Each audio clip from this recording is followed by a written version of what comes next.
Saludo cordial desde la ciudad de Neiva, a esta hora en el Parque Santander de la capital del departamento del Huila. Se dan cita varios integrantes del grupo Causa Justa. Ellos están, por supuesto, celebrando la decisión que tomó la Corte Constitucional el día de ayer, cuando 5 magistrados votaron a favor y 4 en contra del tema del aborto. Erika Saldarriaga, escúcheme, pero era para ubicarla, no hay problema.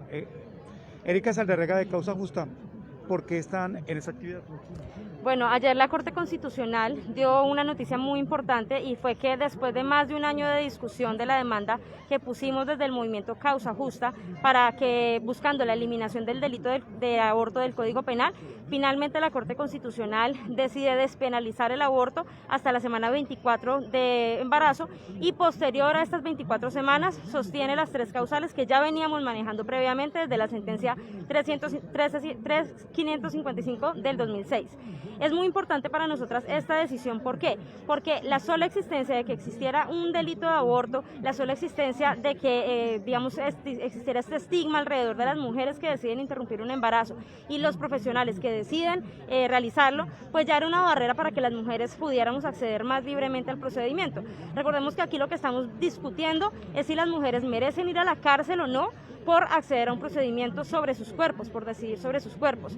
Y nosotras insistimos en que no, en que el aborto es un problema, es una situación, una problemática de salud pública que debe ser solucionada por el Ministerio de Salud, por las instituciones de salud, por las y los médicos y todo el personal de salud, y por las mujeres que deciden acceder al procedimiento, y no debe ser una conducta, no debe ser una problemática que se resuelva en el sistema penal, y no se deben amenazar a las mujeres por tomar estas decisiones. Erika, muchos detractores dicen, muchas personas que tienen una opinión diferente, dicen que 6 meses es muy tarde para empezar o para interrumpir un embarazo, incluso que es un riesgo. ¿Cómo estar de acuerdo con una posición como esta? Bueno, yo soy médica, yo soy egresada de la Universidad Surcolombiana, y realmente para nosotras como feministas también decimos 6 meses es muy tarde, pero tenemos también una frase que nos importa muchísimo, y es: tan pronto como sea posible, tan tarde como sea necesario. Nos encontramos que la mayoría, el 95%, 96% de procedimientos que se realizan de interrupción voluntaria del embarazo a través del sistema legal son por debajo de las 15 semanas, ¿sí? La mayoría de mujeres accedemos en ese periodo. ¿Qué pasa? Hay unas mujeres que deben acceder al procedimiento en semanas de embarazo más avanzadas porque, por ejemplo, tenemos niñas víctimas de violencia sexual que ni siquiera sabían que estaban embarazadas, que sentían cambios en sus cuerpos, pero tienen 12, 13 años y no sabían cómo era sentirse embarazada. Entonces, cuando la familia se da cuenta, ya está muy tarde. Por ejemplo, también tenemos mujeres que no conocían la normatividad, que van a las EPS, les niegan el procedimiento, y en el momento en el que les niegan el procedimiento empiezan a voltear de un lado para el otro, que vaya a la junta, que autorice el procedimiento, que vuelvan un mes. Entonces, en esas demoras se va alargando el embarazo y van accediendo a procedimientos más tardíos. Nosotros no estamos aquí incitando a las mujeres a que esperen a la semana 24 para interrumpir un embarazo. Aquí lo que estamos es tratando de que a través de la eliminación del delito de aborto podamos tener mayor difusión, podamos tener un mayor compromiso de las instituciones de salud, del Congreso, para legislar alrededor de los derechos sexuales y reproductivos, que reforcemos todo el tema de planificación familiar, que reforcemos el tema de educación sexual, que por ejemplo acá en el Huila estamos muy mal en educación sexual, para que todas las mujeres tengan la información y puedan decidir y tomar decisiones responsables sobre su propio cuerpo, desde el solo decidir si inician un método anticonceptivo o no. Nosotros queremos eso, pero sabemos que hay mujeres que van a terminar con embarazos avanzados. Por ejemplo, yo tenía una paciente, un embarazo deseado, un embarazo que estaba planeado con su pareja, con su esposo, y resulta que la mujer tuvo una enfermedad, el feto tuvo una enfermedad que hacía imposible que sobreviviera por fuera del útero. Ella prácticamente estaba cargando un embarazo deseado, pero que sabía que no iba a poder culminar en una maternidad. Y ella optó por interrumpir voluntariamente su embarazo. Esto fue cuando yo estaba haciendo el internado, y me impresionó muchísimo la noticia, porque la señora estaba en Garzón y tuvo que dirigirse hasta Neiva para que le pudieran realizar el procedimiento. Cuando llega acá, llega desesperada y me dice, es que yo me puedo morir durante un parto de un bebé, de un feto que no va a sobrevivir. Y estos son los casos que nosotras decimos, necesitamos una extensión de las semanas de embarazo, y por eso celebramos la decisión de la Corte Constitucional, porque sabemos que no van a ser todas las mujeres, pero que hay algunos casos particulares y complejos que se van a ver beneficiados con la decisión. Erika, esta decisión sobre el delito de aborto para algunos expertos incitaría al aborto. ¿Ustedes lo ven así? Realmente no. Una organización aliada de nosotras acá, que es Católicas por el Derecho a Decidir, dice una frase, y es que ninguna mujer aborta con alegría en su corazón, pero sí con la convicción de que está haciendo lo mejor para sí misma, para su proyecto de vida, ¿sí? Nosotras lo que creemos es, o lo que queremos más bien, es que los abortos que se están realizando en este momento de manera clandestina, comprándole las pastas al señor de la farmacia, yendo a una clínica de garaje donde les perforan el útero, como pasó en Barranquilla, donde una mujer falleció por un legrado clandestino. Queremos que esos casos que se siguen presentando por fuera del sistema de salud ahora se puedan presentar a través del sistema de salud, a través de los hospitales públicos, y que las instituciones de salud tengan también el compromiso. Acá en el Huila, nosotras como RUDA hemos hecho investigaciones alrededor del aborto y nos enteramos que la mayoría de instituciones de salud de primeros niveles no ofertan este procedimiento, ¿sí? Un procedimiento que es totalmente seguro para realizar por una médica general, por un médico general, en una clínica, en una ES de primer nivel, y no lo están realizando. ¿Qué pasa con estas mujeres que están por allá en la zona rural? Empiezan a introducirse cosas para como método abortivo, empiezan a acceder a abortos clandestinos y abortos inseguros. Nosotros, ¿qué queremos? Que los abortos inseguros empiecen a hacer en el sistema de salud, y que las instituciones de salud den la talla y puedan regenerar una atención digna, una atención respetuosa por la autonomía de las mujeres. Erika Saldarriaga, se lo pregunto en esta transmisión en vivo para Facebook, Periódico La Nación, YouTube La Nación Digital, a esta hora desde el Parque Santander de la ciudad de Neiva. Se lo pregunto porque voces de diferentes grupos, cristianos y católicos, dan por hecho de que esta es una vía libre para empezar a abortar a la hora que le dé la gana, donde quiera, como quiera, cuando quiera, y que prácticamente el aborto sería el pan de cada día en cualquier parte de Colombia. En la nota de prensa que saca la Corte Constitucional ayer, cuando anuncia la decisión que toma de despenalizar el aborto en las primeras 24 semanas y continuar con las 13 causales por encima de las 24 semanas de embarazo, ahí ella enfatiza, insta al Congreso y le dice: Congreso, legisle sobre esto, apoye los programas de educación sexual, apoye el acceso a los servicios de salud sexual y reproductiva. Nosotros reconocemos que esto no va a ser de una norma que se implemente de la noche a la mañana. Es más, muchas mujeres van a preferir todavía no acceder a través del sistema de salud, porque van a tener todavía el estigma sobre sus hombros de no querer maternar, de no querer ser madres en ese momento. Pero para nosotras lo importante que es que a partir de todas estas estrategias de educación sexual, de autonomía reproductiva, de reconocimiento de la ciudadanía de las mujeres, podamos decidir libremente, ¿sí? Nosotras no estamos ahorita incitando a que todas las mujeres aborten. Sabemos que hay mujeres que no quieren abortar, que no están de acuerdo, y las respetamos profundamente, y sabemos que están convencidas y que sus convicciones son muy importantes para ellas. Lo que nosotros le pedimos a estos grupos religiosos y a estas personas que no están de acuerdo es que sus convicciones son personales y no deberían intervenir en los derechos de las otras mujeres, de las otras personas. Bien, permítanme, Erika, un momento. El Grupo Causa Justa realiza a esta hora, repetimos, un plantón en este sitio, en un costado del Parque Santander, aquí en la capital del departamento de Huila. Ellos, se puede decir, celebran de alguna manera la decisión de la Corte Constitucional en torno a la vía, a la vía libre para que el aborto se interrumpa hasta 24 semanas. Señora. No es que se esté dando vía libre para que se interrumpa un embarazo, no. Lo que estamos aquí discutiendo es que las mujeres que deciden realizar este procedimiento no vayan a la cárcel, ¿sí? No, lo digo en el sentido, Erika, por la cantidad de embarazos y de abortos, sobre todo clandestinos.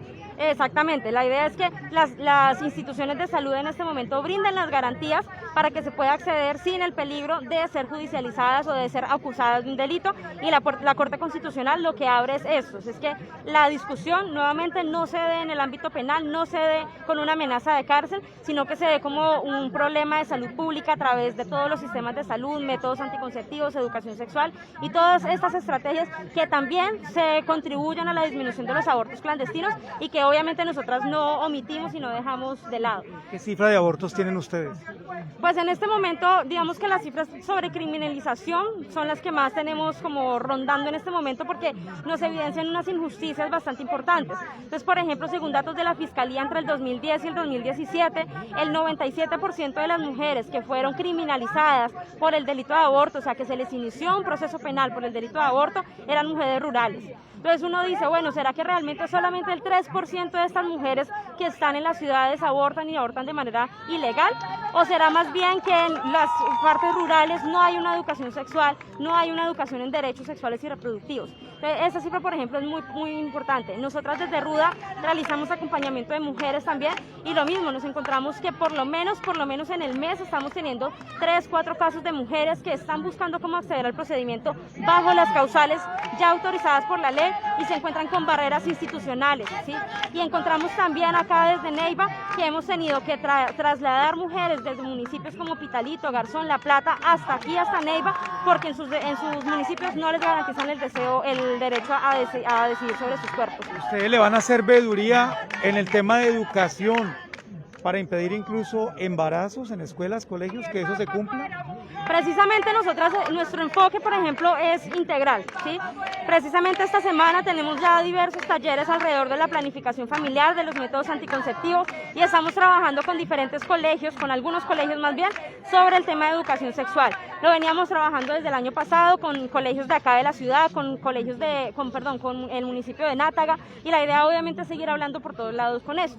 Nuestra exigencia es hacia las instituciones, ¿cierto? Entonces vamos a seguir haciendo veeduría, claro que la vamos a hacer, para que en las instituciones, por ejemplo, educativas, se tomen más en serio la educación sexual, que no sea solamente el decirle a una niña, a un niño, si puede uno utilizar un condón, sino que se genere una educación sexual enfocada en los derechos sexuales y reproductivos y que a partir de este enfoque de derechos se pueda generar una exigencia desde las mismas personas para todos los ámbitos. Es increíble la cantidad de mujeres que van buscando, por ejemplo, un método anticonceptivo y en su EPS no les explican qué métodos anticonceptivos van a usar.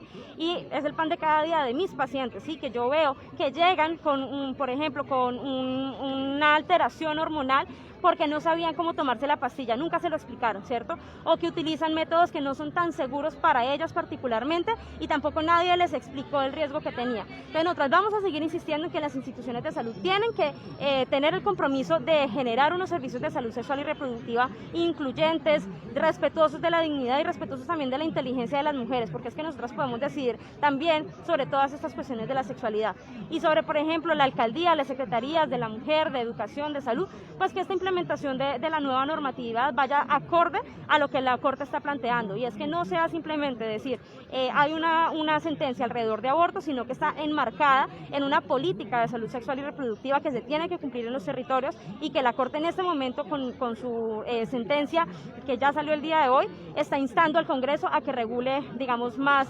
estratégicamente en los territorios. El temor de muchas organizaciones es que con la despenalización del aborto se malinterprete y se dé vía libre y se empiece a abortar como cuando uno cambia de calcetines, como cuando uno cambia de ropa interior, como cuando uno cambia de peinado. Ese es el temor, Erika. Realmente un embarazo no deseado es para una mujer, por lo general genera una alteración, una afectación a su salud mental muy importante. Créanme que ninguna mujer se embaraza por embarazarse y mucho menos una mujer va a decidir abortar y pasar por un proceso que no es solamente un proceso físico. Puede que el proceso físico se realice sin ningún inconveniente, pero un proceso que nos vaya a generar una estigmatización, que me genere problemas familiares, que me miren en el servicio de salud mal, ese es un proceso que no es fácil de afrontar y me atrevería a decir que ninguna mujer lo hace con total satisfacción, lo hace convencida de que es su mejor decisión en ese momento, pero no es como la gente cree que se vaya a utilizar como método anticonceptivo, porque realmente es una decisión muy difícil de tomar, es una decisión que por más que uno esté convencida, tiene un montón de factores alrededor y precisamente parte de la estrategia o más bien de la obligación de las instituciones, de la institucionalidad, es garantizar que las mujeres que terminan accediendo a estos procedimientos pues tengan una garantía de sus derechos, ¿sí? Pero desde el principio, ¿sí? Como mencionaba, por ejemplo, los casos de violencia sexual, tenemos casos aberrantes de violencia sexual. Eso no es solamente decir las niñas no deben abortar, ¿sí? Es peligroso para ellas, no es bueno, ¿qué vamos a hacer con el tema de violencia sexual? Entonces no es una decisión que se tome a la ligera, no es una decisión que las mujeres, ni siquiera que las mujeres que estamos apoyando la causa vayamos a tomar. Muchas de las mujeres que vinieron hoy al plantón son madres, están en embarazo o tienen como plan en su proyecto de vida ser madres. Lo que queremos es que las maternidades sean deseadas, porque una maternidad deseada va a contribuir mucho más a que esa infancia sea amorosa, sea cuidada, sea responsable. Y esa maternidad deseada va a impactar obviamente también en los diferentes ámbitos de nuestra ciudad, como por ejemplo disminución de la violencia intrafamiliar, todo el tema de garantía de los derechos de este ser que está en formación, y por eso nuestra exigencia también acá y siempre va a ser que las maternidades sean deseadas, y vamos a seguir fomentando todos los derechos sexuales y reproductivos para llegar a este fin último. Erika Saldarriaga de Causa Justa, ¿algo más? Nada, invitar a todas las personas en el Huila a que reconozcamos la certeza, la sentencia de la Corte Constitucional, difundamos la información que hay alrededor de ella, que nos saquemos un poco de la cabeza esta idea de que entonces las 24 semanas es porque ahora todas las mujeres que van a abortar van a esperar hasta las 24 semanas para acceder al procedimiento. Créanme que yo se los digo por experiencia propia con mis pacientes. Las mujeres que se enteran que están en embarazo y que se ven afectadas en su salud mental, en su salud física, quieren terminar esto lo más pronto posible. A ellas no les interesa que el embarazo avance hasta la semana 24. Y precisamente entre todos y todas las huilenses tenemos la obligación de hacer veeduría para que esta sentencia se cumpla y para que los servicios de salud sexual y reproductiva brinden un manejo integral a todo el proceso reproductivo de las mujeres.